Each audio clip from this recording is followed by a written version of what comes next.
예, 잘 지내셨죠? 일주일 동안 기도하겠습니다. 하나님 아버지 은혜를 감사합니다. 시간마다 주님께서 간섭하시고 우리의 생활을 주관해 주시고 내가 평안히 눕기도 하고 자기도 하리니 이는 여호와께서 나를 보호하시는 주님의 은혜를 생각하고 하나님께 우리 시공간 속에서 영광을 돌릴 수 있는 강권적인 성령의 역사로 함께 해주셨기를 간절히 바라옵고 이 시간 강의 시간도 주님이 함께 해주시옵소서.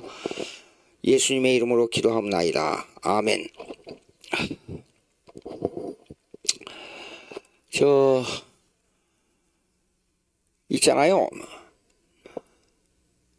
여기 이제 이렇게 그 글을 써서 이렇게 올리는 분들이 어떤 분은 어렵다 그러고 어떤 분은 너무 좋다 또 재미있다. 그런데 이걸 어떻게 해야 될지 모르겠어요. 이 얼굴을 대하고 구체적인 질문이 나와야 쉽게 설명할 수 있는데, 그리고 쉽게 말해서 이랬습니다. 이 교회와 국가로는 그냥 교회와 국가로는 그런 타이틀이 아니고 여기에는 신학과 정치학이 포함되어 있어요. 예. 그 성경을 읽을 때 여러분 이해 안 되는 부분이 많이 있잖아요. 그 이유가 뭔가니 아주 깊은 내용이 일반 소설이나 일반 철학으로 이해 못하는 이 깊은 성령에 의한 깊은 내용이 여기에 포함되어 있습니다. 성경에는. 그렇기 때문에 어떤 때는 이렇습니다. 문장은 쉬워요. 그렇죠? 제가 처음 예수 믿을 때 예수님께서 심령이 가난한 자는 복이 있나니 애통하는 자는 복이 있나니 이게 이해가 안 되는 거예요. 그런데 이 내용을 성경의 십계명을 가지고 구약에 나타나는 여러 가지 율법을 가지고 비교해보고 나중에 가서야 세월이 오래 지난 다음에 이해가 되는 거예요. 이렇게 문장이 쉬운 것 같은데 그 내용은 엄청난 이 영적인 의미가 담겨져 있는 거예요. 그렇기 때문에 이걸 그냥 숟갈 가지고 밥 먹는 것은 이렇게 하면 된다 이런 식으로 이해해서는 안 돼요.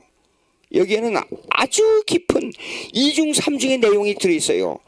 그런데 여러분 중에 지금 이 강의를 듣고 있는 여러분들 중에 이 내용을 그냥 1 더하기 1은 2다 2 더하기 2는 4다 이런 공식으로는 이해가 안 됩니다.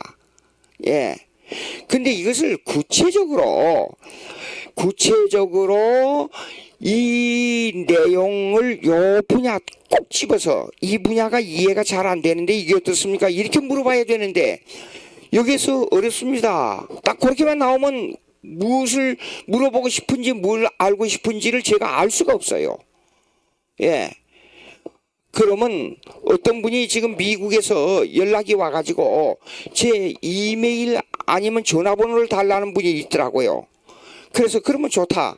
제가 이메일이나 전화번호를 드린다고 해서 보내줬어요. 그런데 질문이 나온 거 보니까 많은 분야를 포함하고 있는 질문이 나와요. 그거는 한 10페이지 써야 될 내용이에요. 간단하게 한 문장으로 이거 어떻습니까 하고 질문하지만 신학이란 것은 그렇게 깊은 내용이 들어있는 겁니다. 그리고 여기 정치학이 들어가 있어요. 이 내용 속에. 정치학은 제 전공이 아니에요. 근데 이걸 쓰기 위해서 수많은 책을 여기에 그 밑에 줄을 달아놓은 거 보십시오. 줄을 달아놓은 거 보게 되면 많은 책들을 읽었지만은 줄을 달아 있는 책들은 한 10권, 20권 정도밖에 안 돼요. 예. 근데 그 책을 10권, 20권을 그걸 뽑아내기 위해서는 그냥 한 번 읽는 게 아니라 여러 번 읽고 비교, 대조해보고 이 내용은 어디에다 접하면 되겠다. 이 내용은 어디에다 접하면 되겠다는 것을 쉽게 말해서 옷을 만들 때에 팔에 대한 그 치수에 맞도록 옷을 맞춰야 되고 이것을 이 깃을 만들 때는 여기에 맞는 옷과 천을 치수를 맞춰야 되잖아요. 그렇게 맞춰야 된단 말이죠. 그러니까 한두 번 읽어가지고는 안 돼요. 이런 정치학과 교회의 정치, 국가의 정치, 그 다음에 거기에는 전부 흐름이 이 신학이 들어있단 말이에요. 그러면 신학은 철학을 공격해야 돼요. 일반 사상을 공격해야 돼요. 이런 내용들이 있어요. 그러니까 간단하게 그냥 한번 읽고 넘어갈 게 아니라, 제가 했던 변증학도 마찬가지예요. 똑같습니다. 그래서 예수 믿고 구원한다 간단합니다. 그렇지 않아요? 예수 믿으면 구원은. 그러면 예수 믿으면 구원한다는 배경이 뭡니까? 나는 죄인이란 걸 알아야 돼요. 하나님이 누구란 걸 알아야 돼요. 예수 그리스도가 왜 하나님의 본체이냐 알아야 돼요. 그걸 심어주는 그 역사는 누가 하느냐? 성령이 하신단 말이에요. 이런 이 다양하고 깊은 내용들이 뒤에 포함되어 있단 말입니다. 그래서 정 원하시면 그 내용을 구체적으로 이 부분에 여기가 이해가 안 됩니다고 구체적으로 딱 찍어 주셔야 돼요. 예.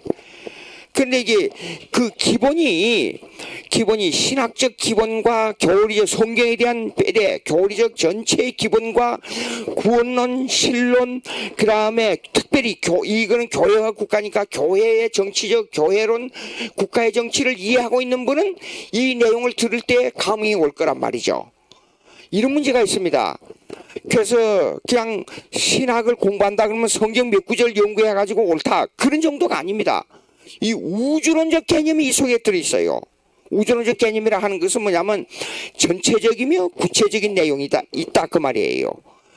좀 깊이 생각하시고 하나님을 연구한다, 성경에 대한 내용을 연구한다, 이것이 그냥 이 세상 학문으로 연구한다는 개념이 아니에요.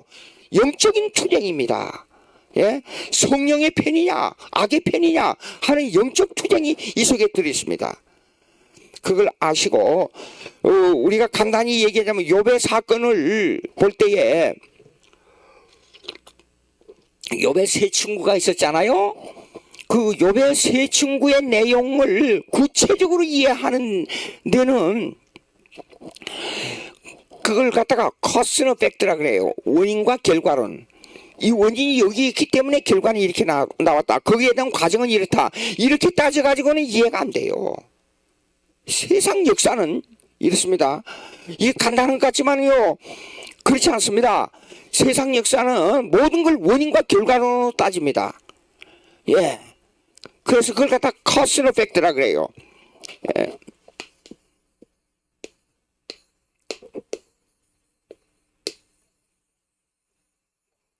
예. 원인과 결과론으로 따진단 말입니다. 그게 성경은 그게 아니에요. 무슨 말이냐? 역사는 절대 변수가 있어요. 1 더하기 1은 2라는 결론의 역사론이 성립이 안 된단 말이에요. 1 더하기 2는 100이 될 수 있고 1000이 될 수 있고 마이너스 10이 될 수 있고 마이너스 100이 될 수 있다 그 말이에요. 이 개념은 아니에요. 예. 그러니까 성경을 읽을 때 성경에 기초한 신학을 얘기할 때에 성경대로 어떻게 이걸 정립하느냐 하는 것은 보통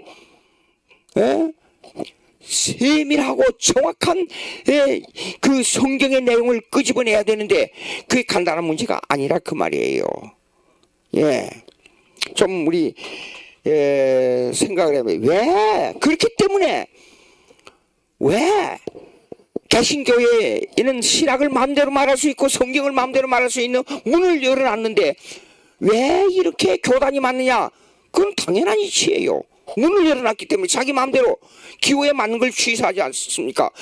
심지어는 어떤 사람이 난 깜짝 놀란 거죠. 사도신경의 고백을 무시해버리고 이건 인간이 만든 거니까 필요 없다고 말하는 이 사람들에게 교인들이 몰려가는 거 보십시오. 얼마나 잘못됐는가. 예? 생각을 해보십시오. 그래서 제가 뭡니까 교회 사적으로 엮어낸 신앙 고백서를 만들어낸 이유가 거기 있는 겁니다. 쉽게 말해서 우리의 신앙은 사도신조를 확대 해석한, 조직적으로 체계적으로 바로 확대 해석한 것이 우리의 신앙 고백서예요. 근데 사도신경을 무시해버리면 성경을 무시한다는 말입니다. 근데 거기에 들어가서 그러면서도 그들이 말한 건 성경을 말하면서도 사도신경을 무시해버리잖아요. 이거 앞뒤가 전혀 맞지 않는 얘기입니다. 예? 성경대로 신앙 고백한 것이 사도신조예요. 예? 여러분 예수 믿고 천국 간다. 그러므로 예수 여러 가지 설교 내용이 많이 나오잖아요. 성경대로 하는데 근데 그 주류적 흐름이 뭐냐 하는 것이 간단한 지금 사도신경을 신앙 고백해야 된다는 건 간단한 말이죠. 그렇죠? 예? 간단한 말인데 그 속에 교리적으로 성경에 나온 신학적으로 이걸 분석하는 데는 엄청난 내용이 포함되어 있다니까요. 예. 아니 다시 얘기지만은 제가 예수님의 능동적 순종과 수동적 순종을 가지고 보수주의 교단의 교수들이 극심한 논쟁을 해요. 그 간단한 문제인데 예, 우리가 하나를 약간의 잘못 생각하게 되면 엄청난 실수를 범할 수 있다 이겁니다. 그렇기 때문에 이 교회와 국가론도 왜 문제가 생겼냐 이 문제를 바라는데 제가 다시 얘기하잖아요. 웨인 그루뎀 예? 예? 이분은 보수주의 신학의 아성인 워스민스터 출신이에요. 미국에. 예? 강한 분. 근데 철저하게 Politics According to the Bible 성경에 의한 정치학이라고 딱 책을 아주 두꺼운 책 그 번역되어 있다고 그러더라고요. 저는 영어로 된 거지 이미 가지고 있었어요. 예.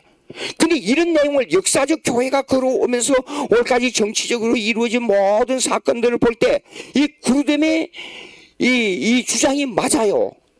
이 성경에 나오는 성경 구절 169절 이상을 가지고 이 성경적 정치학을 어떻게 성립하느냐. 그러니까 기독교인이 쉽게 말해서 간단히 얘기하자면 이겁니다. 기독교인이 이 교회와 국가론을 가지고 예, 정치에 적극적으로 참여해야 된다는 주장이에요. 예. 그런데 아니 한국 교회에서 보수주의라는 이 입장에 있는 사람들이 종교분리라는 말 딱 한마디만 가지고 종교분리라는 건 무엇을 의미한 줄도 모르고 종교분리라는 한마디 딱 그 말을 가지고 정치에 참여하면 안 된다. 목사가 돼가지고 교회 목회나 할 일이지 뭐 정치한다고 그러냐. 아니 이런 보수주의 철저한 보수주의로 무장된 신학자가 이 정치 참여를 강하게 주장하고 있는데 한국교회에서는 그러고 있단 말입니다. 그러니까 1900년대에 민중신학으로 말미암아 민중신학 이건 신학이 아닙니다. 민중신학이란 말이요. 예. 사회주의 운동하는 거예요 이거요. 민중신학이란 말이요. 근데 이 운동을 하는 것을 그런 이 보수주의에서 정치 참여하지 말라는 이원론 사상을 가지고 있는 이 주장 때문에 우리가 할 일을 반을 일반은총에서 우리가 할 일을 반을 자유주의에다 넘겨줘 버렸잖아요. 우리가 할 일인데도. 예? 그런 문제가 있습니다. 자, 그러면 질문이 나오시면 이렇게 하시면 좋겠어요. 구체적인 내용을 제시해 주시면 좋겠어요. 얼마든지 여기 글에다가도 이 내용이 무엇입니까? 그렇게 물어보시고 그러면 제가 아는 데까지만 대답합니다. 모르는 것을 아는 체 하게 되면 안 되니까. 예, 대답하도록 그렇게 하겠습니다. 자, 오늘은 아주 중요한 부분을 지난번에 설명했지만은 요점을 다시 한번 복습하는 의미에서 이해가 안 된다 그러니까 복습하는 의미에서 여러분 104페이지 펴보시기 바랍니다. 104페이지. 예.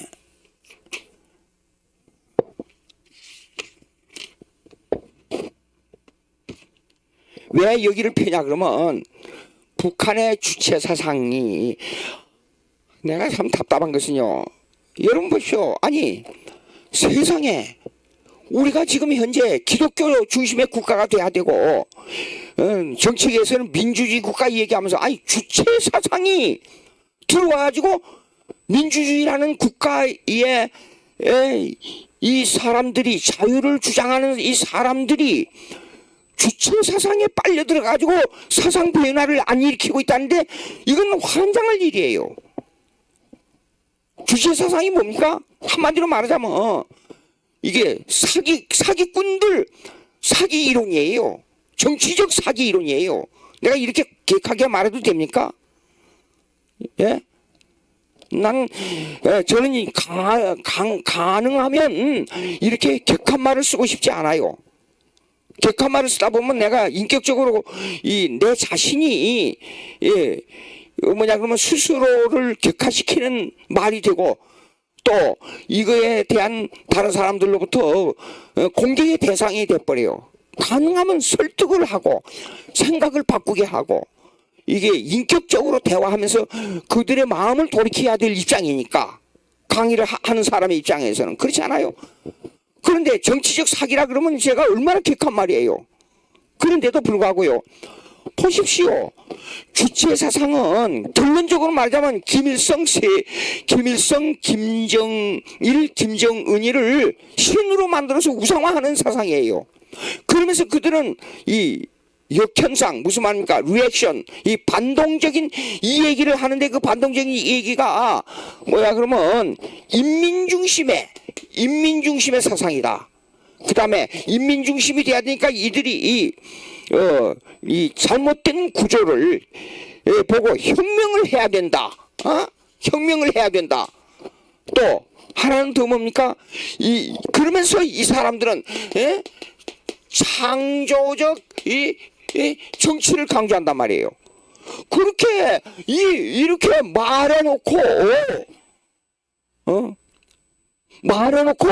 그 배후에는 어떤 방법이냐면 이것을 가장 잘 정치를 잘한 사람이 누구냐면 김일성이다. 그러니까 김일성이를 어떻게 해야 돼요? 신격화 시킨단 말이에요. 여기에 넘어가고 있다니까. 보십시오. 제가 말한 거 좀 격하게 말했지만 보자고요. 이렇게 말을 창조적 정치, 인민중심, 그러면서도 혁명을 해야 된다. 우리도 이렇게 데모하고 막 할 수 있는 자유가 주어졌다는 것은 우리 북한은 이게 못합니다.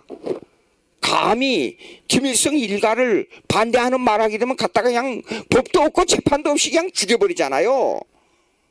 뭐 파리 죽이듯이 사람을 죽여버리잖아요. 자기 가족도 죽여버리고. 그런데 보십시오. 그럼에도 불구하고 이걸 이렇게 해놓고 뭡니까 이 가족을 신격화 했습니다. 제가 말을 격하게 했다고 했지만은 솔직히 얘기하자고 정치적 사기 아닙니까? 근데 이런 사상에 들어가 있다는 이 주사파, 이 주체 사상의 문제가 얼마나 심각한가를 우리가 알아야 되면 교회가 알아야 돼요. 교회가 바로 주체 사상. 근데 목사들 중에 주체 사상을 옹호하는 사람이 있다는 것은 내가 이건 기절초풍하고도 숨을 못 쉴 정도로 답답하다 그 말이에요.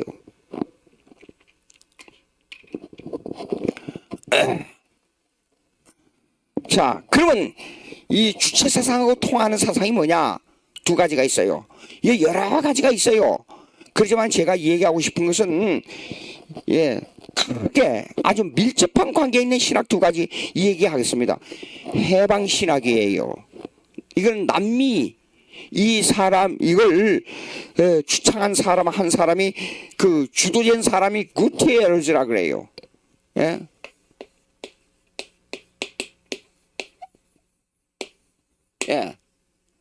이 사람이에요. 이 사람이 주장했는데 간단히 말하자면 이렇습니다. 경제적으로 그 다음에 정치적으로 압박받는 사람들을 해방하자 그 말이에요. 이론은 그래요. 근데 실제적 현상은 그게 아니에요. 민주자유주의 국가에서는 미국이나 유럽을 보자고요. 반드시 이렇습니다. 기업 그 다음에 정치 이 두 가지예요. 경제와 정치예요. 정경 정경유착이 돼서는 안 되지만은 이 사람들은 서로 협력해가지고, 유착이 아니고 협력해가지고 국민을 돌보는 일을 하는 것입니다. 이것이요. 근데 이 사람들은 이 기업을 압박의 대상으로 봐요. 정치도 압박의 대상으로 봐요. 그래가지고 노동자들은 정치와 경제적으로 압박을 받고 있는, 박해를 받고 있는 사람들로 규정합니다. 그래서 이걸 갖다가 이 기업에 대한 거나 정치에 대한 것을 타도주의로 나오는 겁니다. 예. 근데 이 노동자들을, 실력이 없는 노동자들을, 실력이 없다 그러면 또 그것도 문제예요. 기계를 잘 움직이는 사람은 하나님으로부터 기계를 움직이는 은사를 가지고 태어났어요. 그러면 그 일을 가지고 사회에다가 봉사하고 일반은총의 사역을 하는 겁니다. 하나님이 주신 은사니까, 일반은총의 사역도. 예? 손흥민 같은 사람은 의사가 되라 그러면 되겠어요? 그 사람은 이 100m를 다른 사람보다 빨리 달리고 공을 차는데 정확도가 있기 때문에 이 사람은 이거 육체적으로 이 은사를 받고 태어났어요. 예. 그래가지고 돈 많이 벌어가지고 거기서 열심히 뛰어서 돈 많이 벌어가지고 한국에 돈 많이 가져오라 그래요. 예. 한국에 봉사하도록. 그런 은사를 가지고 태어났단 말이에요. 그러면 기업을 운영하는 사람은 하나님으로부터 받은 은사예요. 예, 정치를 잘하는 사람은 이것도 하나님으로부터 받은 은사예요. 그러면 이 사람들도 은사를 받아가지고 일반의식에 있어서 하나님의 일을 잘하게 하고, 그 다음에 노동자들도 자기 은사를 받았어요. 그러면 이 기계를 움직이고, 그 다음에 이 조작을 잘하고, 여기에 있어서 모든 일들이 다 자기가 좋아하는 게 있잖아요. 그걸 잘해가지고 기업도 잘 되고 이 노동자들도 잘 되는 이 방법을 추구해서 국가를 건설해 나가는 이 조정하는 사람들이 누구냐면 정치가들이에요. 이렇게 해야 돼요. 근데 이걸 타도의 대상으로 보면 어떻게 되냐 그 말이에요. 예? 그리고 정경유착이 돼가지고 이 노동자들을 무시하고 노동자들을 압박해버리면 어떻게 되냐 그 말이에요. 국가가 망하는 거 아닙니까? 그러니까 보십시오. 한쪽으로 기울어지면, 이 일이 한쪽으로 기울어지면 국가가 가난하게 되는 거예요. 후진국이 돼버려요. 그리고 그 사상에는 하나님이 주신 사명에 대한 은사를 무시해버리는 사상으로 흘러가 버린단 말이에요. 그러니까 그것이 뭐예요? 바로 남미가 왜 선진국으로 이 위치에 있던 그 남미의 국가들이 왜 아주 가난한 후진국으로 돼버렸어요. 여러분 유튜브 한번 찾아보세요. 가장 위험한 나라 중에 남미가 여러 나라가 들어가 있어요. 살기가 가장 어려운, 폭력이 가장 많은 나라가 그 어디예요? 남아메리카 거기에 한 나라가 있어요. 후진국 왜 그랬어요? 이 문제요, 이 문제. 예?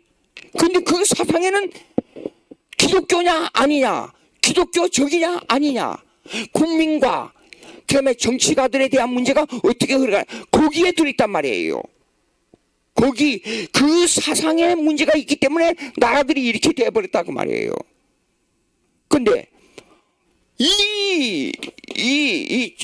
그걸 갖다 리버레이션 티올로지라 그래요. 신학이라고 그러면서 그 운동을 했다니까요.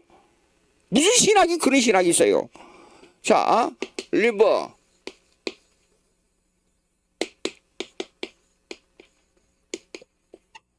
이걸 갖다 리버레이션 티올로지라 그래요. 해방신학.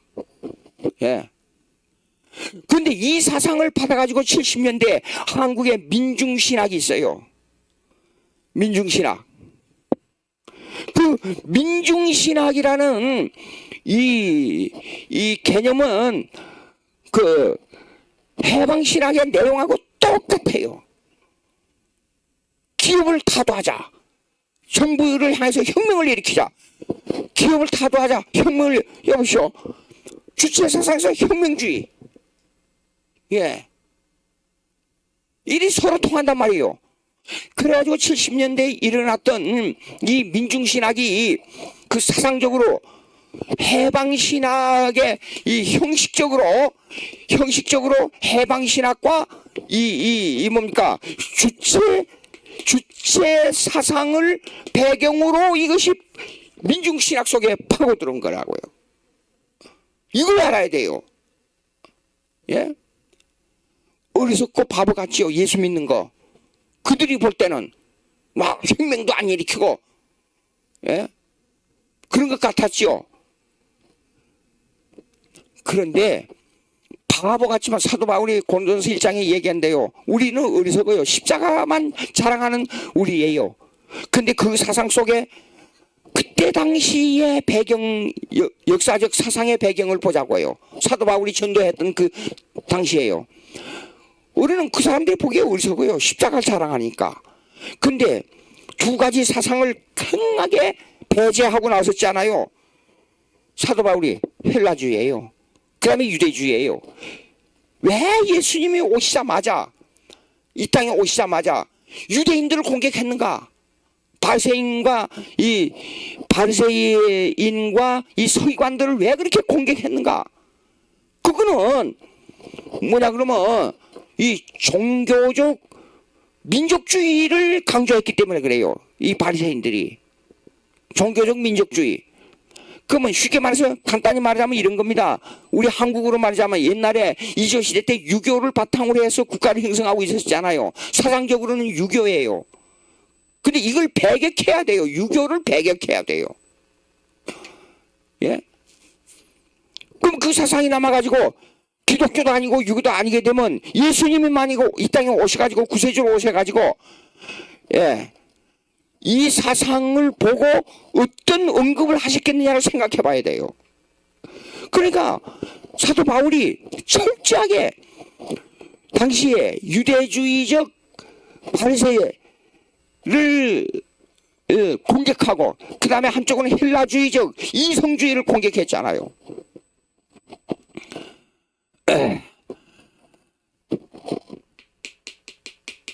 여러분, 남미의 해방신학과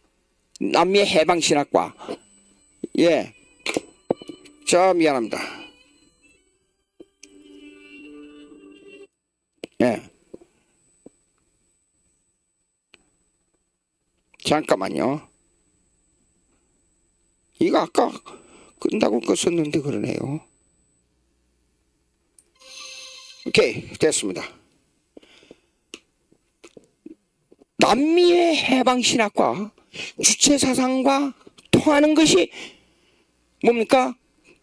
민중신학이었단 말이에요, 한국에. 근데 민중신학이 그 배경에 뭡니까? 주체사상하고 연합을 해가지고 지금도 그거 안 변하고 있잖아요. 물론 이거는 마음에 좋아요. 100% 다 나쁜 건 아닙니다. 모든 일들이. 심지어 말해서 그 독약도 조제를 잘하면 우리에게 몸에 유익이 되는 약으로 변하지 않아요. 악마도 하나님을 위해 일해주는 부분이 있잖아요. 그렇다고 해서 그걸 100%다 옳다고 하는 건 아니에요. 역으로 생각하면 가룟 유다가 예수님이 십자가에 못 박혀 죽도록 하나님의 일을 하는데 도와줬잖아요. 근데 그렇다고 해서 가룟 유다가 의인이냐? 예수 믿는 사람이 됐냐? 그거는 아니잖아요. 이 구분이 정확해야 돼요. 똑같이 하나님의 뜻을 이룬 데는 모든 만물의 사건이 다 하나님의 영광을 위해서 일하고 있어요. 그러나 이걸 분리를 할 때는 다르다 그 말이에요. 성경은 그렇게 말씀하고 있어요. 분리를 어떻게 하느냐? 이 문제예요. 자,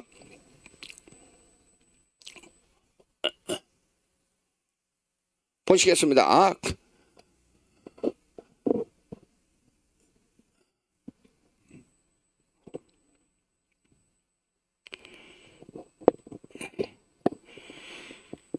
자, 그러면 어쨌든 한국에서는 주체사상을 뿌리 뽑아야 돼요. 주체사상을 주장한 북한에서 세계에서 가장 폐쇄된 나라, 세계에서 가장 못 사는 나라, 예? 여러분 유튜브 보면 통계가 나와요. 북한과 남한의 비교요. 우리가 얼마나 정말로 감사한 것은 내가 한국 사람으로서 남한에서 태어난 것만 해도 얼마나 감사한지 말로 할 수가 없어요.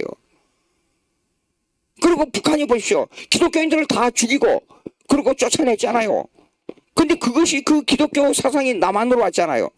그래서 기독교가 이렇게 됐어요. 그러므로 말미암아 우리 한국이 이렇게 세계에서 그래도 내놓으라 하는, 제가 미국에 갈 때만 해도 75년도니까요. 한국 그러면 한국이 어디냐고 물어봐요. 근데 수십 년이 지난 후에 지금 한국의 자동차, 한국 삼성 전자 제품, 그 다음에 기타 여러 가지 전자제품만 아니라 로스앤젤레스 다저스 팀에 가서 누가 가서 티켓을 하나 주면서 야구 구경 가자고 그러더라고요. 갔죠. 근데 거기에 있는 모든 전자제품이 LG 것으로 들어와 있어요. 얼마나 자랑스러운지. 기분이 너무나, 야구 구경보다도 그게 더 기분이 좋은 거예요. 예. 지금 한국이라 그러면 사우스 코리아. 그러면 그 사람들 한국 그러면 뭐 한국에 언니 다 알고 한국 제품 좋다 그러고.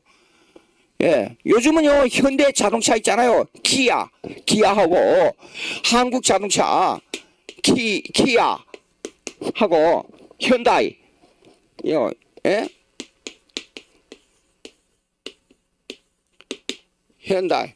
몸이 두 개면 이게 두 개를 발음해야 되는데 현대라 그렇게 말하는데 현다이. 이 두 개 자동차가 날로 늘어가고 있어요. 미국 시장에서. 예, 그랜저를 한번 이게 운전을 해봤거든요. 그 차가 좋아요. 고속도 달리는데 너무너무 편안해요. 예. 오케이. 자, 우리가 좀 자부심을 가져. 어쨌든 제가 말하고 싶은 것은요, 주체 사상을 그냥 생각하는 게 아니라 아주 심각하게 생각해야 됩니다.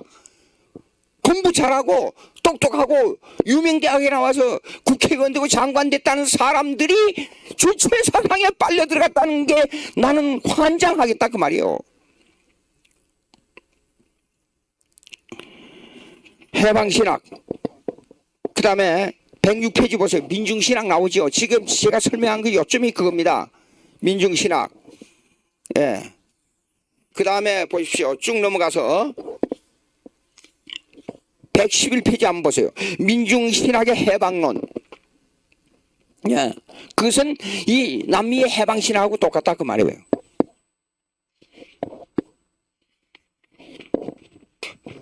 물론 아까 제가 잠깐 말씀드렸지만은 다 나쁜 건 아닙니다. 하나님의 섭리 입장에서는 옳은데 민중을 생각하고 경제적으로 어려운 사람들 돌보는 거 기독교인으로서 아니 그거 생각하지 않는 사람 누가 있어요?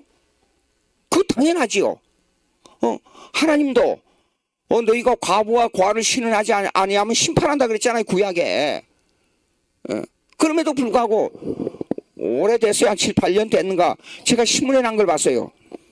기독교인들이 어려운 사람들 도와주는 그 통계만 나온 거, 통계 외에 나오고 개인적으로 도와주고 교회 사적으로 도와주고 교회에서 또 어려운 사람들 도와주고 하는 거 빼고 통계로만 나오는데 1년에 1조가 돼요. 1조. 엄청난 돈입니다. 예, 그거 하지 말라는 말이 아니에요. 어려운 사람 편이 된다는 말은 맞아요. 우리가 당연히 해야죠. 예. 그러나 그런 사상의 속에 주체 사상을 가지고 혁명을 한다는 것도 이 국가에 대한 하나님의 은사를 부정하는 일반은 총론에 어긋난 일을 하면 안 된다 그 말입니다. 그리고 기독교인들이 올바른 정치에 참여를 해야 된다 그 말이에요. 자, 그 다음에 120페이지 보세요. 북한의 주체 사상. 예.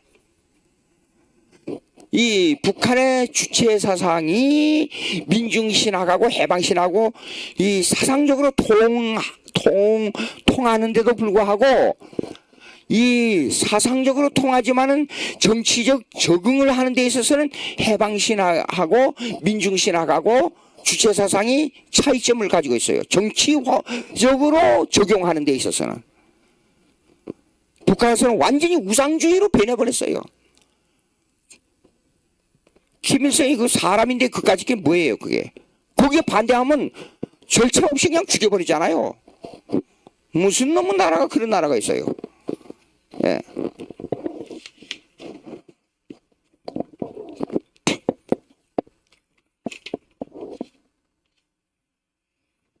자, 보십시오. 그들이 말하는 거 보십시오. 아주 말 멋지게 합니다.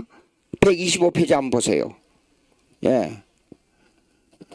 125페이지는 뭐냐면 인민대중은 사회 역사의 주체가 된다. 아, 듣기에 아주 좋지요. 그러니까 이런 말에 넘어가고 있다니까. 사기를 당하고 있는 거예요. 예? 그 다음에 조금 넘어가서 보세요. 예. 127페이지 보세요. B번. 110페이지. 이게 126페이지. 제일 밑에 보세요. 인민대중은 사회주의 역사의 주체가 된다. 엄청 멋진 말이에요. 그 다음에 127페이지 보세요. 인민대중의 투쟁을 강조한다. 예. 혁명이라도 해야 된다. 근데 이 투쟁을 강조하는 것도 어떻게 사기를 하는 줄 아세요? 예, 김일성이 일가를 위해서 투쟁을 해야 된다. 자발적으로 투쟁을 해야 된다. 그렇게 말합니다. 왜? 김일성이가 세계에서 가장 잘된 해겔의 역사 철학, 해겔의 역사적 철학의 정반합의 반증법에 의해서 공산주의가 나온 겁니다. 근데 이걸 실패로 봐요, 이 사람들이. 그러면 그 실패를 보강해가지고 가장 잘된 사상이 뭐냐? 김일성의 주체 사상이라는 겁니다. 그러니까 김일성이를 받들어서 김일성이를 위해서 투쟁해야 된다. 이렇게 사기를 한다고 말이에요. 예?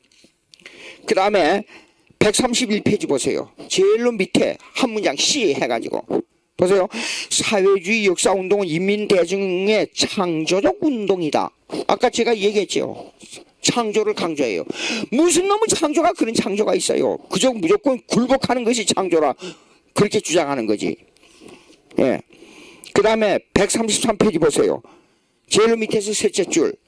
인민대중의 자주적인 사상의 의식이다. 자주를 강조해요. 예.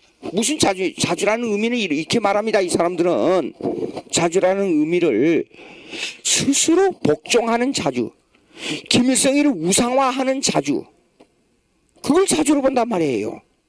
네 알아서 쉽게 말해서 요새 젊은 애들 말로 알아서 기어라 그 말이에요. 예, 그걸 자주로 봅니다. 그 다음에 쭉 내려가서 좀 보십시다. 저기 138페이지 보세요. 주체 사상과 기독교와의 접목이 가능한가? 왜 제가 이 말을 썼는가 하니 김일성 대학의 철학과 과장이었던 박승덕이라는 사람이 있어요. 북한에 지금도 살아있는지 모르겠어요. 1991년도 91년이면 33년 됐습니다. 그때 당시 상당히 좀 나이가 50대로 제가 볼 때는 50대로 봤어요. 그러니까 지금 살아있는지 모르겠어요. 박승덕이라는 사람이 논문을 발표할 때 그 논문을 제가 입수했어요. 미국에서. 그런데 그 제목이 뭔지 알아요? 기독교와 주체사상이에요. 깜짝 놀랐죠? 주체사상은 기독교와 통한다 이거예요. 예. 주체, 아이디어 앤 크리스천리티 이렇게 써가지고 왔단 말이에요. 예?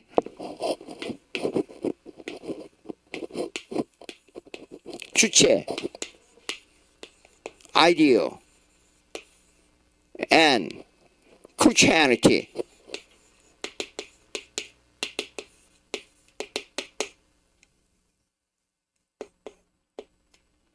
이렇게 해가지고 왔어요. 예? 그 주체 사상과 기독교. 그래서 기독교인들을 많이 모아놓고 그때 강의할 때, 기독교와 주체 사상은 이렇게 서로 통하는 면이 있다는 걸 강하게 강조해요. 그러니까 이상한 기독교인들이 넘어간다 이게요. 참된 기독교인이 돼야 이걸 분별할 수 있는데. 자,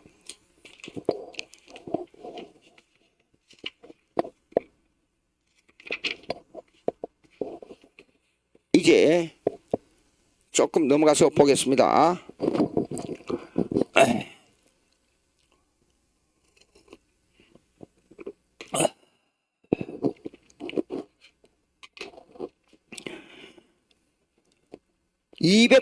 오늘 이제 이래 놓고 283페이지로 넘어가겠습니다. 예, 정치에 대한 문제를, 교회 정치와 국가의 정치에 대한 문제를 본격적으로 들어가겠습니다. 이번 학기 끝날 때까지. 283페이지. 윤리학 측면에서 본 교회와 국가. 어느 단체든지 단체의 흐름에 있어서 윤리가 있어요. 예. 국가의 흐름에 있어 윤리가 있는 것처럼 교회도 윤리가 있는데 이걸 도덕하고 잘못 오해하는 분들이 있더라고요. 윤리, ethics 하고 morality. 예. 도덕론하고 윤리하고는 차이가 있어요. 그러면 이걸 이 도덕의 기준에 의해서 행하는 행동을 말해요. 도덕의 기준을 준행하는 행동. 즉, 도덕을, 아니. 이거 이렇습니다. 잘못했어요. 다시 수정합니다. 윤리를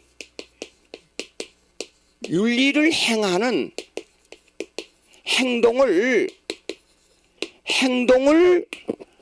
행동을 도덕이라 그래요. 여기 나와 있어요.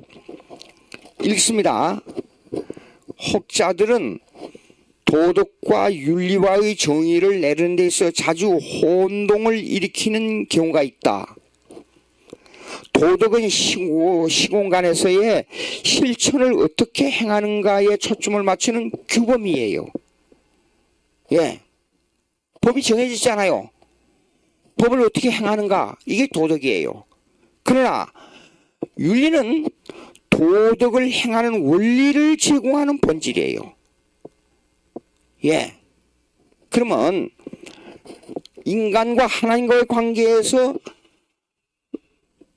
이 좀 규정을 해볼 필요가 있어요. 하나님하고 인간하고 뭘 맺었지요? 행위 언약을 맺었어요. 지키면 살고 어기면 죽는다는 행위 언약이에요. 예, 지키면 살고 어기면 죽는다는 행위 언약은 뭐냐 그러면 윤리적 관계를 형성했다 그 말이에요. 윤리적 관계를. 그러나 지킨다 그리고 산다, 어긴다 그러면 죽는다, 이 말은 도덕적인 실제 문제예요. 다시 한번, 여러분, 하나님과 인간과의 관계는 윤리적 관계를 형성하고 있는 겁니다. 예. 근데 윤리적 관계를 실제적인 문제로 들어가게 되면 뭐예요? 지키면 살고 어기면 죽는다는 거예요. 그래서 이 기준을 보고 도덕률이라 그래요. 도덕률, moral rule, 도덕률이라 그래요. 그러면 이것이 이 관계를 맺었을 때의 기준이 뭐냐? 십계명이에요. 십계명. 근데 그것이 도덕론으로 들어가면 뭐냐 그러면 도덕론으로 들어가게 되면 십계명을 지키면 살고 어기면 죽어요. 지키면 살고 어기면 죽는다는 것이 모랄 룰이에요. 도덕률이에요. 그러나 하나님과의 관계에서 볼 때는 그걸 윤리라 그래요. 에틱스라 그래요. 근데 이 십계명은 둘 다 관계를 가지고 있는데 윤리적 관계와 도덕 관계를 가지고 있어요. 지키면 살고 어기면 죽는다는 도덕론 관계지만은, 예, 하나님과의 관계를 맺을 때는 내가 누구냐? 하나님이 어떤 분이냐? 그 기준이 뭐예요? 그것도 십계명이에요. 하나님은 십계명에서 완전한 분이에요. 그리고 인간은 이걸 하나님의 명령을 언약 관계에서 언약을 맺었기 때문에 이 언약 관계를 유지해야 되는 기준이 뭐냐? 그것도 십계명이에요. 그게 하나님과의 인간과 관계를 말할 때는 윤리라 그래요. 그러나 이걸 지키냐 못 지키냐 하는 것은 도덕론이라 그래요. 여기 보시오. 이렇게 돼 있단 말이에요. 그러니까 도덕론의 원리를 제공한 것은 윤리고, 예, 이 윤리가 실천화될 때는 도덕론이라 그런단 말이에요. 예, 그러면 이제 여기 283페이지 둘째 패러그래프 봅시다. 다음 패러그래프. 기독교 윤리는 세상 어떤 윤리보다 탁월하며 가장 근본 원리가 되는 하나님과의 관계에서의 윤리이다. 하나님과의 관계. 기독교 외의 윤리는 지역 풍습, 자기들만의 종교, 그들만의 철학, 그리고 국가와의 관계에서 규범을 말하고 있다. 예, 그렇죠. 그런 윤리를 관계가 있어요. 그것을 실천하는 데는 모랄, 도덕론으로 들어가야 된단 말이에요. 근데 기독교만이 하나님과의 관계를 정확하게 표중 나타내고 있잖아요. 자, 그러면 조금 넘어가 보시겠습니다. 국가의 법은 어디서 나옵니까? 윤리적 문제로부터 시작돼요. 그리고 그것이 이 법을 집행하는데 그 기준이 뭡니까? 그걸 도덕론이에요. 그러니까 국가의 법은 이 두 가지를 다 윤리와 도덕을 포함하고 있어요. 윤리, 도덕 그러면 법을 집행하는 그 이전을 생각하게 하잖아요. 그렇죠? 예.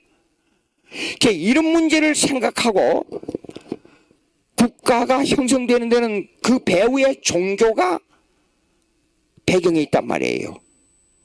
왜 이조시대에 가족관계를 가지고 있는데도 불구하고 그렇게 죽이고 그렇게 못 살게 굴고 사람을 그렇게 고문하고, 어? 어느 여자 왕비가요 100명 이상을 목숨을 앗아간 그런 사건들이 있었잖아요. 왜 그렇게 됐어요? 거기에는 배후에 유교의 윤리와 도덕이 배후에 있는 거예요.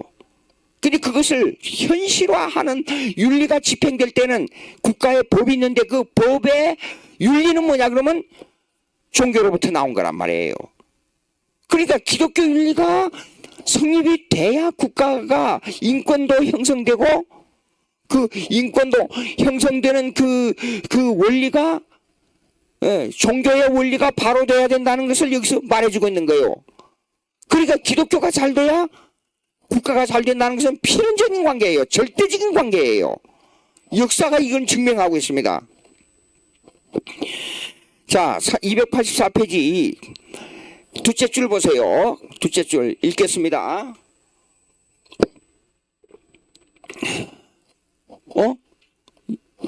시간이.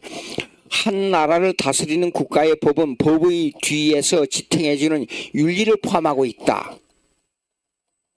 이해가 될 겁니다. 거기에는 인간을 어떤 관점으로 정의하느냐의 윤리를 말한다. 그리고 국가를 다스리는 법은 국가에 속한 국민들이 어떻게 법을 준행하느냐의 행동을 규정한다. 이거 꼭 명심하시기 바랍니다. 다시 읽습니다. 천천히 읽으면 이거 이해가 됩니다. 이 얼굴을 대면하지 않으니까 질문이 안 나오니까 어떻게 이게 어려운지 쉬운지 어떻게 이해하고 있는지를 모르겠어요. 자, 한 나라를 다스리는 국가의 법은 법의 뒤에서 지탱해주는 윤리를 포함하고 있다. 근데 그 윤리는 종교가 기준이에요. 예. 옛날에 식사할 때 우리 아버지가 저를 보고 야단치면서 그 왜 식사하면서 말을 하냐? 막 소리를 강하게 내서 말씀하시면서 밥 먹으면 복이 나가. 아니. 밥 먹으면서 말하면 복이 나가. 말하지 마 그러더라고요. 근데 미국에 가서 이 식사를 하는데 말이 많아요. 말이 많아. 한 입 먹고 나서 무슨 말을 뭐 가족 문제도 물어보고 뭐 문제도 물어보고 별걸 다. 처음 만난 미국 목사님하고 이제 식사를 하자 그래서 식사를 했단 말이에요. 근데 이 식사 시간에 3분의 2는 말하는 시간이에요 보니까. 그 사람들이 복이 나가서 그렇게 잘 살고 있습니까? 이게 뭐예요? 배경에 윤리가 있단 말이에요. 밥 먹을 때 말하면 안 된다는, 말하면 복이 나간다는 그 윤리가 작용해요. 그런데 그 윤리는 어디서부터 나옵니까? 종교로부터 나온단 말이에요. 근데 기독교는 인격적 교제를 중요시해요. 그렇죠? 사람 만나면. 난 가서 처음에 생전 모르는 사람들이 웃으면서 Hi, how doing 그래요. 난 how doing 뭔 말인지는 몰라요. 근데 알고 보니까 how are you를 지금 안녕하십니까? 그런 뜻이에요. how it 그래요. how do it 그걸 갖다가 how it 그것도 같은 인사예요. hi 그러고. 근데 이런 그 인사를 웃으면서 생전 처음 보는 사람도 그렇게 하는 거예요. 이 배경에 기독교가 있다는 것을 현실 속에서 느끼는 거예요. 왜냐하면 기독교는 인격적 교제를 중요시하잖아요. 교회 가면 반갑게 인사해야 되고 안부를 물어야 되고. 그래서 안부를 물으면서 자기 얘기를 다 해버려요. 또 나는 어저께 무슨 일인데 뭐 일이 있었는데 그 얘기하다 보면 또 교제가 이루어지고, 그럼 그 사람 어려운 일을 당하지만 이걸 어떻게 도와줄까 생각하고. 벌써 이 생활이 기독교 윤리가 배경에 자리 잡고 있기 때문에 그런 거예요. 근데 한국 사람들은 이 거룩이라는 개념이, 경건이라는 개념을 말 않고 가만히 있는 개념이 많이 들어있어요. 경건은 그게 아니에요. 자, 거기에는 인간을 어떤 관점으로 정의하느냐의 윤리를 말한다. 그리고 국가를 다스리는 법은 국가에 속한 국민들이 어떻게 법을 준행하느냐의 행동을 규정한다. 법은 그래요. 그때 행동을 규정하는 법 뒤에는 윤리가 있단 말이에요. 자, 그러면 285페이지로 넘어가 보겠습니다. 285페이지 첫째 문장입니다. 이는 하나님께서 선하게 되어가는 존재가 아니라는 뜻이다. 영원전부터 영원까지 선하다는 뜻이다. 자, 보세요. 기독교는 이렇게, 여러분 이 말이 좀 아주 어렵게 생각할 수도 있습니다. 그런데 윤리적 규정으로 말하는 것이지 인간이 변해가는 성화적 규정으로 말하는 게 아닙니다. 이거 말이, 자 보세요. 우리가 기독교인이 거룩해져 가야 된다. 윤리 도덕적으로 변화되어 가야 된다. 맞아요. 그러니까 이거는 become 하나의 되어 간다는 뜻이에요. 그러나 규정을 말할 때는 되어 간다는 것이 아니라 is 무엇으로 규정해야 돼요. 딱 되어 있다. 규정. 십계명을 생각해 보십시오. 십계명을 맨 처음에 하나님께서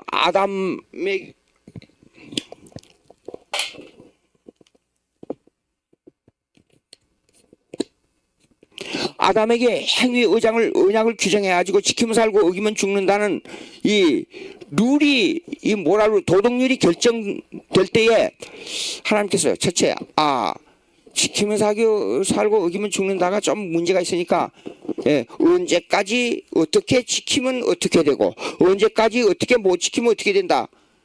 안 되겠다. 이거 고쳐야 되겠다. 다시 고치자. 그러면 언제까지 이거 없애자. 다시 이거는 지금부터 어떻게 해야 된다. 또 고쳤다. 이런 게 기독교의 윤리와 도덕이 아니에요. 딱 결정돼 버렸다 그 말이에요. 지키면 살고 어기면 죽는다. 끝. 그것이 기독교 윤리와 기독교 도덕론의 관점이에요. 그러나 성도가 구원 얻은 후에 교회에서 신앙생활하는 과정으로 볼 때는 이거는 비컴이에요. 되어간다는 뜻이에요.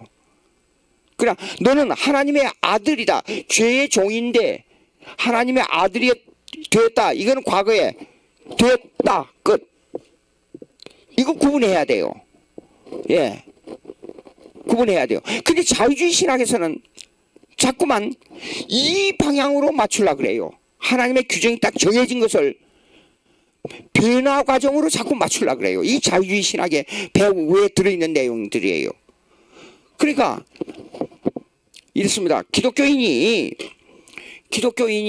정치에 참여해야 되냐 말하냐 하는 것을 규정적으로 말하지 않고 시대에 따라서 변해요. 자유주의에서는. 예? 어떤 때는 국가에서 이렇게 참여해야 되고 어떤 때는 이렇게 해야 되고 자꾸 변해요. 근데 성경을 믿는 기독교인은 정치에 참여해야만 한다. 끝. 예. 그러나 그 내용, 구체적인 내용에서는 여러 가지가 있어요. 끝. 자, 보십시오. 그러면 여기 다시 문장을 읽습니다. 이는 하나님께서 선하게 되어가는 존재가 아니라는 뜻이다. 하나님은 선하다. 끝. 예. 그 이상 이하도 없어요. 그러면 영원전부터 영원까지 선하다는 뜻이다. 끝. 더 이상 말하면 안 돼요. 아니, 제가 얘기한 거 아니고 성경이 말씀하고 있습니다. 하나님 뭐요? 무소부재. 예. 영원. 무소부재 계시지 않는 곳이 없어요. 그 다음에 지혜 무한. 예. 하나님은 이 지혜가 모든 것을 다 인식하고 있어요. 이 세상의 모든 것을. 끝. 하나님을 그렇게 규정한다 그 말이에요. 자, 그러면 하나님 안에서는 읽습니다. 하나님 안에서는 능동적이냐 수동적이냐의 문제가 성립되지 못한다. 예. 하나님 안에서는 영원한 성취만 있을 뿐이고 궁극적으로 자아결정적이다. 여기 이 내용의 인용구가 거기 나오는데 한번 보시겠습니다. 어느 책인가? 코넬리우스 벤틸. 제가 이 벤틸 박사를 엄청 존경합니다. 성경대로 믿는 철저한 변증신학자니까.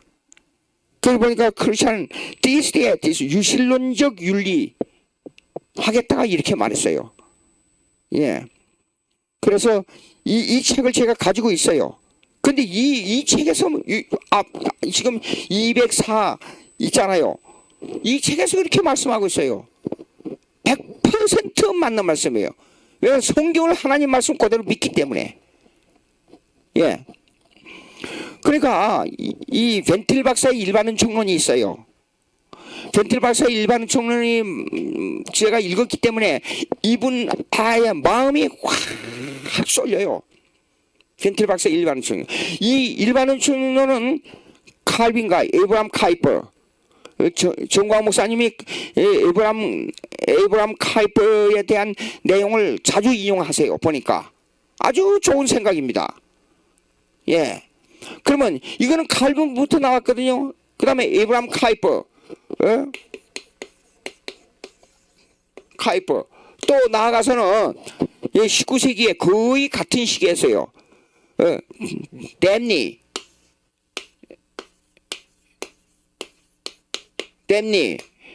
에브람 카이퍼, 댐니 이런 분들의 칼빈부터 이런 분들의 신학을 종합해가지고 일반은 총을 종합적으로 딱 써놓은 것이 저기 벤틸 박사의 일반은 총론이에요. 아주 잘 돼 있어요. 예. 거기에 지금 이렇게 이것을 제가 부분적으로 인용한 겁니다. 넷째 줄 보시겠습니다. 읽습니다. 그러므로 윤리의 근간을 이루고 있는 하나님께서 아담과 맺은 언약은 이미 영원전의 계획 가운데 그리고 자아결정적으로 이미 설계도가 정립된 사항이다. 십계명 역시 마찬가지다. 이미 창세 이전에 설계도 속에 결정이 되어 있었어요. 이것을 신학적으로 말하자면 신적 작정론, 예정론 그래요. 예. 더도 말고 덜도 말고 100% 그대로. 예. 이 선악과 지키면 살고 어기면 죽는다. 결정이에요. 이걸 다른 말로 변경하면 안 돼요. 그러면 무슨 말이냐? 요새 젊은이들이 제가 가서 강의할 때 그러더라고요. 어떤 분이 이렇게 질문해요. 선악과를 왜 만들었습니까? 이렇게 질문한 이 젊은이들은 머리가 똑똑한 것 같지만은 가만히 그 파고 들어가 보게 되면 쓸데없는 가정론, 무식해도 어느 정도 무식해야지. 이 정도 무식하면 대화가 안 돼요. 예? 하나님을 끌어내려가지고 자기 발밑에다 깔아뭉개는 이런 질문을 하고 있어요. 이거는 윤리적 결정으로서 하나님께서 인간에게 가장 복을 주는 결정이에요. 만약에 선악과 룰이 없으면요, 인간은 방종해버려요. 제 마음대로 가버려요. 국가에서 법을 정해놨잖아요. 도둑질 하지 말라 그러면, 아니 나가 자유 마음대로 도둑질을 하려고 그러는데 왜 하지 말라 그럽니까? 법이 틀렸다는 거예요. 남의 물건 막 은행도 털고 자기 마음대로 막 훔쳐가지고 강도질 하는 거예요. 그게 자유입니까? 정해지. 왜 인간에 복을 주는 것이 선악과이냐? 그리고 선악과는요, 은혜가 문제예요. 법이 문제가 아니에요. 인간에게 무한한 은혜를 주고 나서 그걸 인간에게 명령한 거예요. 자, 보시오. 선악과를 만들어 놓고 잘 지킨 다음에, 잘 지켰기 때문에 이 만물을 다스리는 능력을 줬어요, 인간에게. 지키고 다스리라. 그 능력을 줬어요. 그 다음에 이 만물을 이름짓게 하는 그 능력을 줬어요. 제가 아무리 머리가 좋다 그래도 10만 명 이상의 이름을 외우지를 못해요. 인간이 그렇게 인간이요 그렇게 머리가 나쁜 거예요. 그 만물의 이름을 다 지어요. 가능해요? 1000분의 1, 100분의 1, 1000분의 1도 못 따라가면서 이 만물의 이 세상에 있는 모든 이름을 다 내가 기억하고 있어요. 그리고 하나님과 교제할 수 있고, 무슨 문제만 있으면 하나님과 교제할 수 있고, 그 다음에 일하지 않고 동산의 모든 식물 먹을 것을 다 먹어요. 그 중에 하나만 제게 준다고 가정하십시다. 그러면 이 세상 미국, 소련, 중국 저거 아무것도 아니에요. 내 말 한마디면 끝나버려요. 만물을 다스리시다 할 때 소련에 가서 내 말 한마디 뭐냐면 하나님의 뜻이 소련을 이 나라에 이 지구상에서 없애버리겠다. 그러게 되면 내 말 한마디로 끝내버려요. 오늘부터 열흘 동안 영하 500도로 떨어져라. 소련만. 생각해봐요. 그 나라 없어져 버리지. 영하 500도. 영상 100도만 되라. 소련만. 사람이 어떻게 살아요? 다 몰살 다 죽어버려요.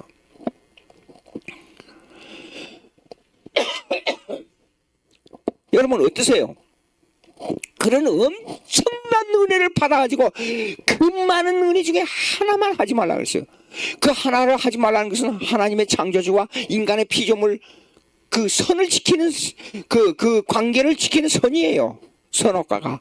그게 윤리예요. 하나님과 인간의 사이의 윤리예요. 이것이 법으로 정해졌어요. 그 법을 지키는 것이 도덕이에요. 예. 자, 결정적으로 설계도가 몇째 줄이냐? 하나, 둘, 셋, 넷, 다섯째 줄입니다. 예, 하나님께서 아담과 맺은 언약은 이미 영원전의 계획 가운데 그리고 자결정적으로 이미 설계도가 정립된 상황이었다. 십계명 역시 마찬가지다. 예, 여러분 어떻습니까? 구약에는 율법이요 신약은 복음입니까? 구약도 복음이요 신약도 복음이요. 구약도 은혜가 먼저요 신약도 은혜가 먼저예요. 이스라엘 백성이 출애굽기 20장 1절을 한번 보세요. 십계명을 잘 지켰기 때문에 애굽을 탈출해서 이끌어냈어요. 가서 우상에 찌들은 나라에서 종놀이 했어요.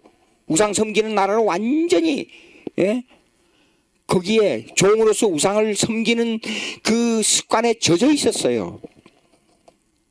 근데 아무 조건 없이 끄집어냈어요. 그리고 십계명줬어요. 왜 그래요? 은혜가 먼저예요. 끄집어내고 나서는 십계명줬어요. 십계명 뭐예요? 그 윤리적 기준이고 도덕론의 기준이에요. 윤리적 기준이 뭡니까? 시키면 살고 어기면 죽는다는 하나님의 명령이었어요. 십계명은. 그 십계명은 뭡니까? 윤리적 기준으로 볼 때 하나님이 누구냐? 인간이 누구냐? 하나님과 인간과의 어떤 관계를 가져야 되느냐? 우리가 어떤 교제를 아담하고 똑같은 상황이었어요. 그러니까 십계명은 지키면 살고 어기면 죽는다는 윤리적 도덕적 재선포예요. 세밀하게 재선포하는 거예요. 십계명을 보면 하나님이 어떤 분이라는 걸 알 수 있잖아요. 예. 자, 285페이지 중간 패러그래프 보자고요. 교회는 성도들이 기독교 윤리를 실천하는 장소이다. 교회는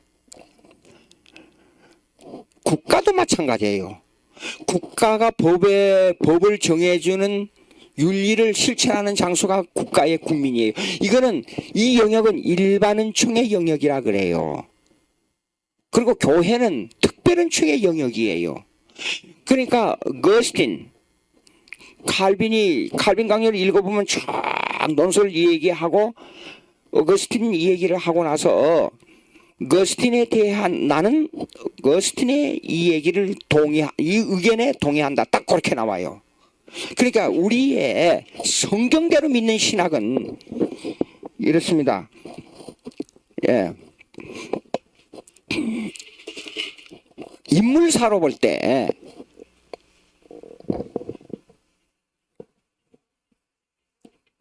예. 인물사로 볼 때 모세 선지자 그 다음에 사도 그 다음에 교부들의 대표적 신학자가 어거스틴이에요. 어거스틴 그 다음에 종교개혁 시대 대표적인 신학자 그러면 칼빈 그 다음에 17세기 신학자 종교개혁 16세기 종교개혁 후에 한 세기 한 사람씩만 하자 그러면 그 다음에 17세기에는 트레틴 그 다음에 18세기 넘어서 한 사람만 얘기하자면 아큐발드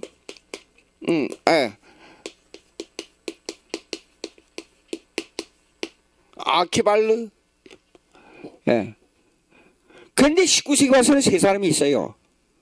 카이퍼 정화 목사님이 자주 말씀하는 카이퍼 19세기 예? 카이퍼 그 다음에 바빙크 예. 그 다음 워필드 20세기 넘어와서는 두 사람이 얘기해야 돼요. 렌틸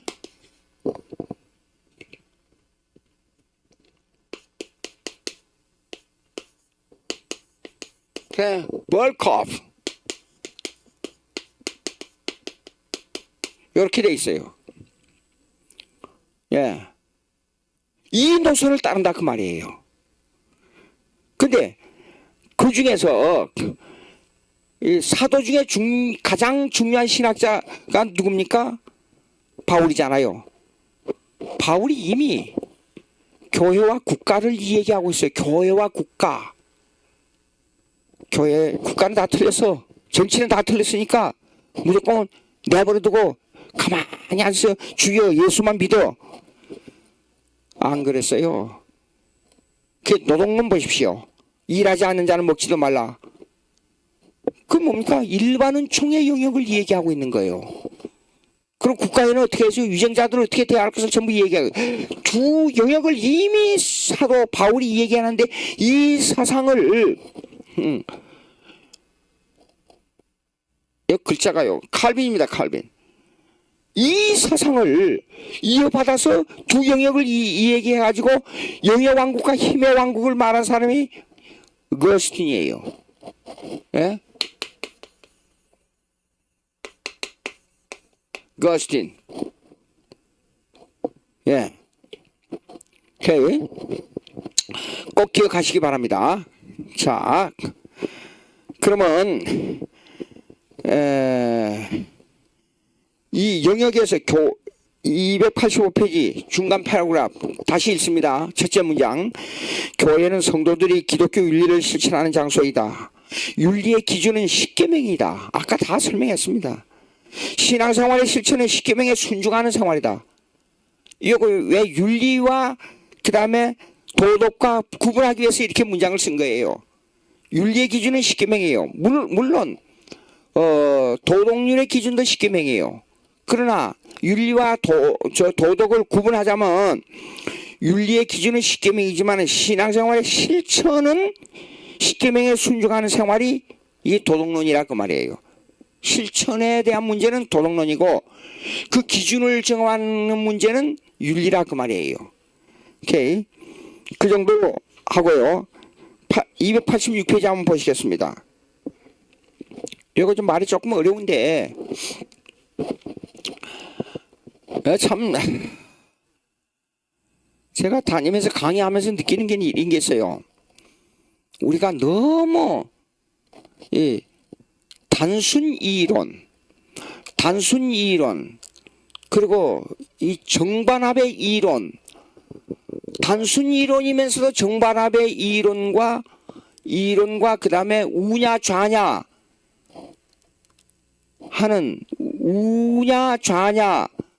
하는 쉽게 말하자면 우리 한국식으로 말하자면 뭐 아니면 도다. 이런 논리에 너무 딱 잡혀 있어요. 우리가 쉽게 말해서 개도 있고 윷도 있고 뭔가 걸도 있다는 이론에 습득이 안 돼 있어요. 예. 근데 기독교 윤리를 파고들면요 굉장히 복잡해요. 윤리학을 공부해보면 굉장히 복잡하고 다양해요. 정립이 하기가 힘들어요. 여러분 숙제 한번 내볼까요? 숙제. 이번에 이 학기말 시험에 이 문제를 내볼까요? 어떻게 대답이 나오는가? 엄청나게 대답이 나와요. 자, 한번 문제를 제기해 보겠습니다. 윤리적 기준을 정한다는 게 얼마나 힘든가? 근데 너무 흑백 논리에 블랙 앤 화이트 띠오리라 그래요. 흑백 논리에 취해가지고 이거 아니면 저거다, 저거 아니면 뭐 아니면 도다. 여기에 이걸로 가지고 결정할 수 없는 게 이 윤리적인 문제란 말입니다. 지금 여기에 백인들이 지금 살고 있어요. 이 지역이 한 도시에 조그마한 도시. 예. 그런데 보십시오. 여기에 지금 인디안들이 포위를 했어요. 옛날에 미국의 역사, 폴리티컬 사이언스, 제가 이걸 배우면서 교수가 이런 질문을 하더라고요. 그래서 나 그대로 인용해 보는 거예요. 근데 전쟁을 하다 보니까 전쟁을 나가서 이 인디안들이 백인들한테 전쟁을 나간 이 남자들이 무수히 많이 죽었어요. 포위를 해가지고 이 백인들이 살려달라고 그래요. 그러면 살려줄 테니까 조건을 내걸었어요. 우리도 결혼을 해야 되고 우리 자손들을 이렇게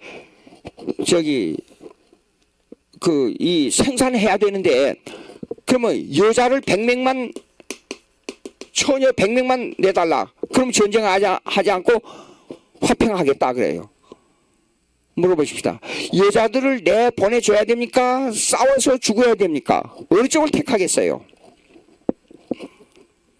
이러면 이렇게 질문하게 되면 이 각가지 의견들이 무수히 나와요. 그렇죠? 이래서 윤리가 어려운 거예요. 어떤 쪽을 택하느냐 이것이 윤리적 기준이에요. 근데 이 윤리적 기준은 성경에서 십계명을 말하고 있단 말이에요. 근데 이것을 현실에 적용하는 데는 그러니까 상학윤리라는 게 나와요. 예. 그러니까 국가는 이렇습니다. 이 윤리에 따라서 법을 정하는 데 있어서 상황을 무시하고는 형성이 안 돼요. 모든 기준은 십계명에 돼 있어요. 근데 상황을 무시하는 것은 뭐냐 그러면 어떤 법은 어떤 때는 경제적 원칙에 따라서 거기는 모든 것이 경제적 원칙이 따라요. 예, 경제적 원칙에 따라서 어떤 때는 한 사람의 노동자의 임금을 시간당 1,000원을 줘야 될 때가 있어요. 근데 경제가 갑자기 확 올라가요. 그때는 갑자기 배로 해서 2,000원을 줘야 할 때가 있어요. 근데 이거는 법을 규정해야 돼요. 예. 그런데 갑자기 불황이 왔어요. 경제가. 그러면 2,000원 하던 것을 1,000원으로 떨어뜨려야 되느냐 하는 문제가 나와요.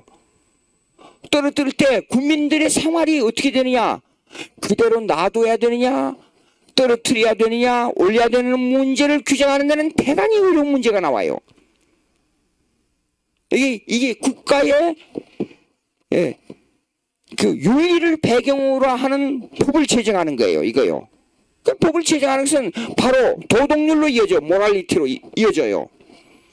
이걸 어떻게 규정하죠? 예, 어려워요. 이렇게 다양한 문제가 있습니다.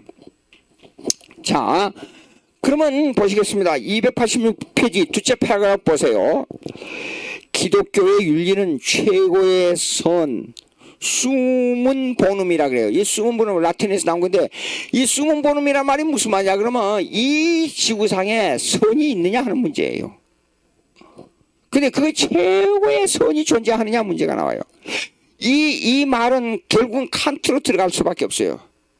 18세기에서 19세기로 넘어올 때의 최고의 철학자 칸트라 그래요. 근데 칸트는 문장이 대단히 어려워요. 예. 이 대단히 어려운데, 예. 그러니까 보십시오. 고대 2500년 전 고대 헬라로부터 지금까지 이렇게 흘러오는 내용에 보게 되면 거기에는 철학의 이 정치, 경제가 꼭 게재되어 있어요. 사람이 사도행전 17장 있잖아요. 여러분 여기 몇 번째가 들었어요. 예를 그러면 에피쿠로스와 스토아 철학은 전부 인간의 삶을 경제적으로 그 다음에 과학을 이용해서 어떻게 살아가느냐, 흥미롭게 평안한 삶을 어떻게 사느냐 하는 것을 규정하는 것이 에피쿠로스와 스토아 철학이에요. 근데 사도 바울이 가서 이걸 공격한 거예요. 아무리 해봐라, 인생의 삶의 궁극적인 목적이 어디 있느냐, 너희들 생각하는 거 해보지만은 아무리 해봐야 틀렸어. 예수 믿고 구원 얻는 게 가장 행복이야, 그 말이에요. 예. 그러면 이런 삶의 현실의 삶에 있어서 국가가 어떻게 하느냐, 법을 정해주는 거예요. 예. 그러면 이 법을 정해주는 데 있어서 행복하게 살 수 있는 그의 궁극적 정점이 뭐냐, 선이라고 그래, 선. 예. 그러면 이 지구상에 최고의 선이 있느냐 하는 걸 규정하려고 한 이 몸부림을 친 사람이 누구냐면 칸트예요. 칸트. 결론이 뭔 줄 알아요? 선이 없다는 거예요, 이 지구상에. 예.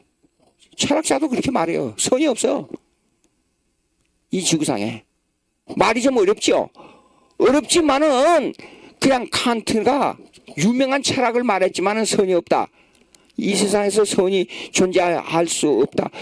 그걸 보고 뭐라 그러냐면 칸트의 실천 이성 비판이라 그래요. 쉽게 말하자면 실천 이성 비판.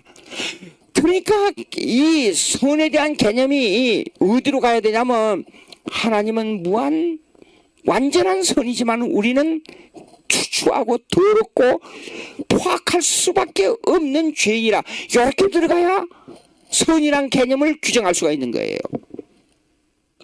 예? 국가가 아무리 잘해도 100명, 1000명, 10,000명, 10,000,000명, 1억, 수십억 다 행복하게 할 수가 없어요. 그래서 이 지구상에는 선이 없다, 그게 규정이에요.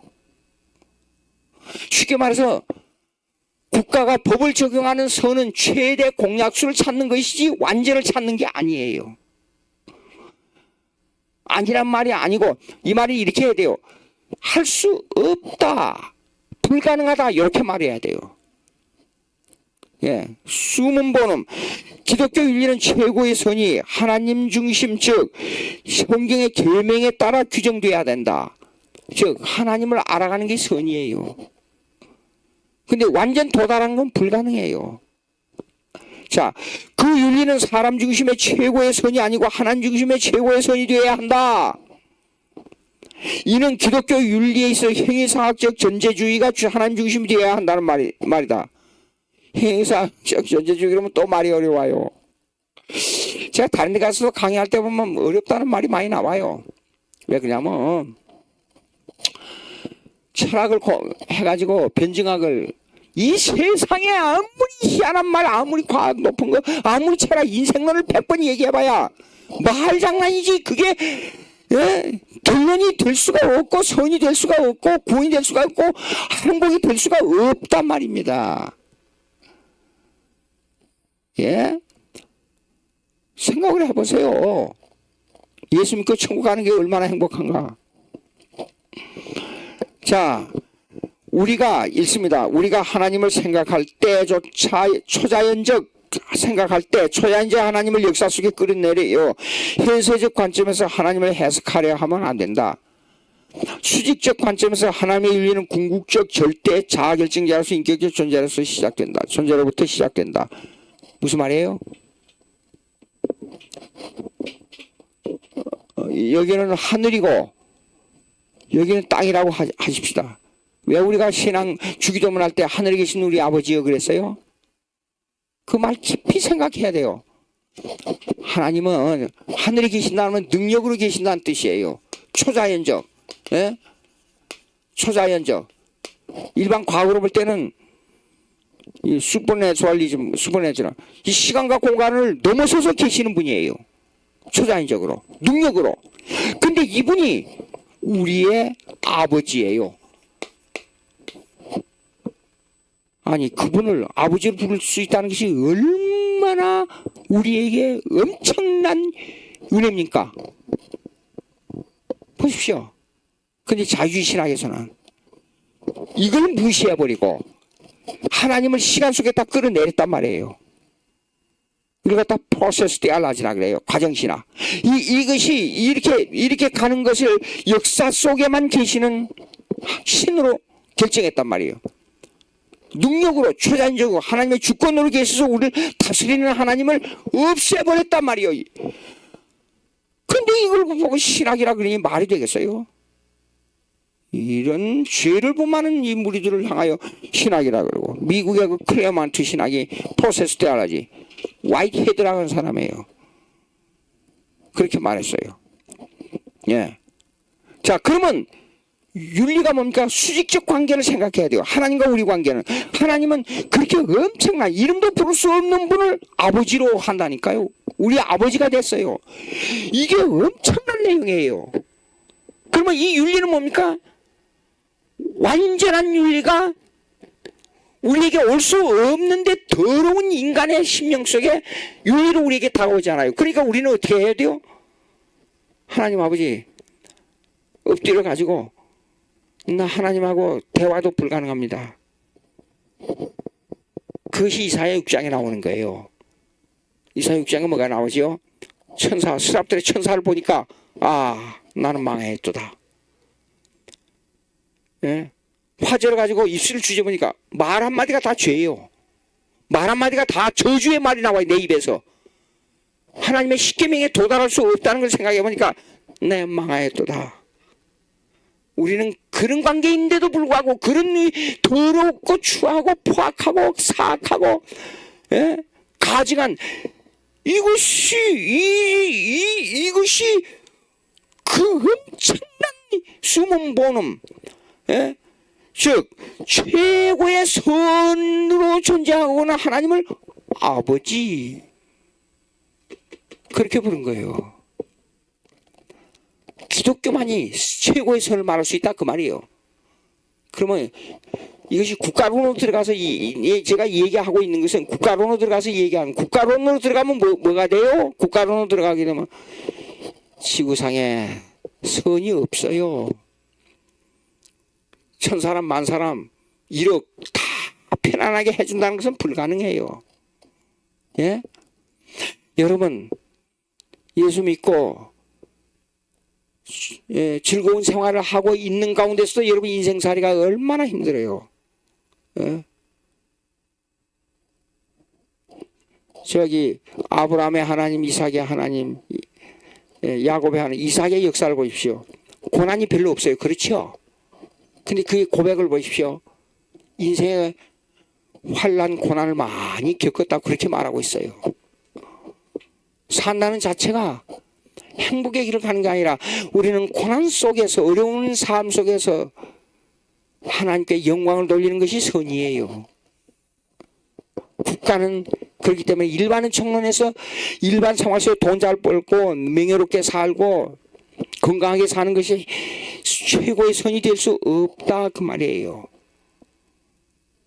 기독교 중심이 돼야 돼요. 가정도 기독교 중심, 국가도 기독교 중심이 돼야 돼요.